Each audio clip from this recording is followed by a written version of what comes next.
এক গরিব মহিলা ছিল। সে রোজ সামান্য আটা মাখত এবং সমুদ্রের তীরে জেলেদের কাছে বিক্রি করত। সেই 1 দিরহাম দিয়ে সে তার বাচ্চাদের জন্য খাবার কিনত। একদিন সে সমুদ্রের ধারে আটা বিক্রি করছিল। হঠাৎ একটি কাক এলো এবং তার হাত থেকে আটা ছিনিয়ে নিয়ে উড়ে গেল। মহিলাটি কেঁদে উঠল।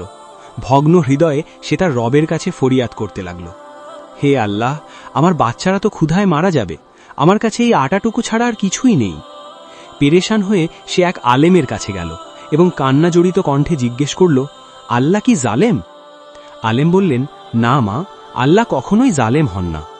তাহলে আল্লাহ কেন কাককে আমার আটা নিয়ে যেতে দিলেন, যখন তিনি জানেন যে এটা দিয়েই আমার বাচ্চাদের পেট ভরে? তুমি এখনো আল্লাহর হিকমত বুঝতে পারছ না। ধৈর্য ধরো, আল্লাহ তোমাকে এর চেয়ে অনেক বেশি দেবেন। তিনি তোমাকে তোমার ভাবনার চেয়েও বেশি ভালোবাসেন। এমন সময় দরজায় জোরে কড়া নাড়ার শব্দ হলো। দরজা খুলতেই দেখা গেল 10 জন ব্যবসায়ী দাঁড়িয়ে আছেন। তাদের হাতে টাকার থলি ছিল। তারা বলল, সমুদ্রে আমাদের নৌকা একটি পাথরের সাথে ধাক্কা খেয়েছিল।